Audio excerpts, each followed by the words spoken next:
Pandemi ini menyebar rasa takut, dan tidak jarang pikiran kita pun menjadi kalut.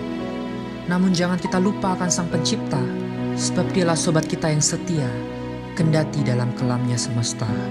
Di tengah susah sengsara, dalam malam gelap sepi, sobatku dan saudaraku telah jauh dariku. terdengar kepadaku suara yang manis merdu.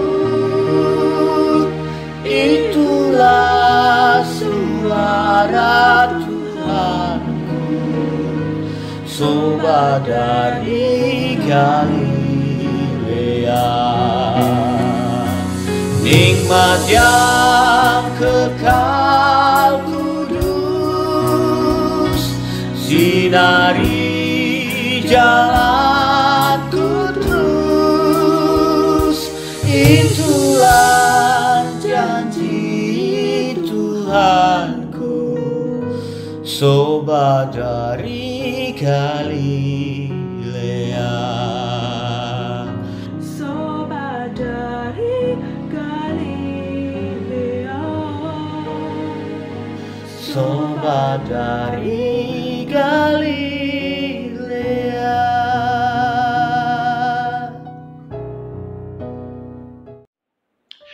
Guys and girls, saudara-saudara, kita sudah berada di rumah selama 2 bulan aja. Pastilah kita mulai merasa bosan, bukan?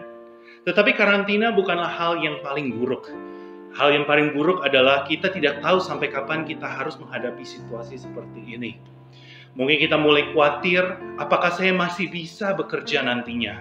Ataukah saya masih bisa memelihara keluarga saya? Apakah saya masih bisa membuka toko saya atau usaha saya? Dan betul-betul kita tidak tahu sampai kapan kita harus melewati situasi yang seperti ini. Di saat kita menghadapi situasi yang seperti ini, seringkali kita bertanya kepada Tuhan, "Mengapa Tuhan, mengapa? Apa yang sedang Kau lakukan Tuhan? Tuhan, kok Tuhan tidak dapat dimengerti sih?"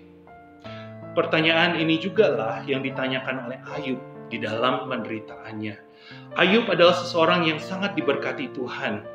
Ayub diberkati dengan anak-anak, dia diberkati dengan segala kelimpahan harta benda. Dia adalah orang yang paling kaya pada zamannya. Dan dia terkenal dengan kesalehan dan kekudusan hidupnya. Banyak sekali orang yang ingin memiliki kehidupan seperti Ayub. Akan tetapi uniknya dari Ayub ini adalah dia atas seizin Tuhan dicobai oleh iblis. Ayub kehilangan segala-galanya. Ayub kehilangan anak-anaknya, dia kehilangan harta bendanya, bahkan juga dia kehilangan kekayaannya. Nah, di dalam penderitaannya Ayub yang amat sangat berat itu, dia bertanya, "Tuhan, mengapa?" Ayub tidak mengerti kenapa dia harus mengalami penderitaan ini. Pada akhirnya memang Tuhan menjawab Ayub. Tetapi jawaban dari Tuhan ini tidak seperti yang Ayub harapkan. Tuhan malah balik bertanya kepada Ayub. Nah, pada mulanya mungkin kita tidak mengerti kenapa Allah melakukan hal yang seperti ini. Akan tetapi kalau kita melihat lebih jauh, ternyata Allah sedang menunjukkan siapa dirinya kepada Ayub. Unik sekali bukan? Ayub yang tadinya bertanya, "Mengapa Tuhan?" Tuhan malah menjawab dengan, "Ini aku." Tuhan sedang menunjukkan pada Ayub siapa dirinya. Ketika Ayub sadar akan siapa diri Tuhan itu, dia menyadari Allah adalah Allah pencipta yang berdaulat atas kehidupan ciptaannya. Ada sebuah perubahan di dalam diri Ayub. Ayub yang tadinya bertanya-tanya, "Mengapa Tuhan?" Ayub yang tadinya tidak mengerti kenapa Tuhan melakukan ini semua. Ayub yang tadinya sempat meragukan akan Tuhan itu baik atau tidak. Sekarang Ayub kita melihat dia bisa memasrahkan dirinya kepada Allah yang berdaulat itu. Ayub akhirnya dapat menerima rencana Tuhan dalam hidupnya, bahkan di dalam penderitaannya. Guys and girls, saudara-saudara, mungkin saat ini pun kita tidak mengerti apa yang Tuhan sedang lakukan di dalam dunia kita saat ini. Tetapi kalau kita hanya melihat kepada apa yang Tuhan sedang lakukan, maka kita akan menemukan kalau Allah itu tidak peduli. Allah itu tidak melakukan apa-apa. Allah tidak menjawab.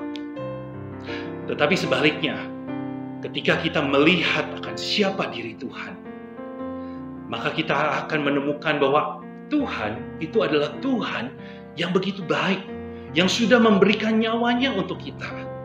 Dan pada saat yang sama, kita akan menemukan Tuhan adalah Tuhan yang berdaulat atas kehidupan kita.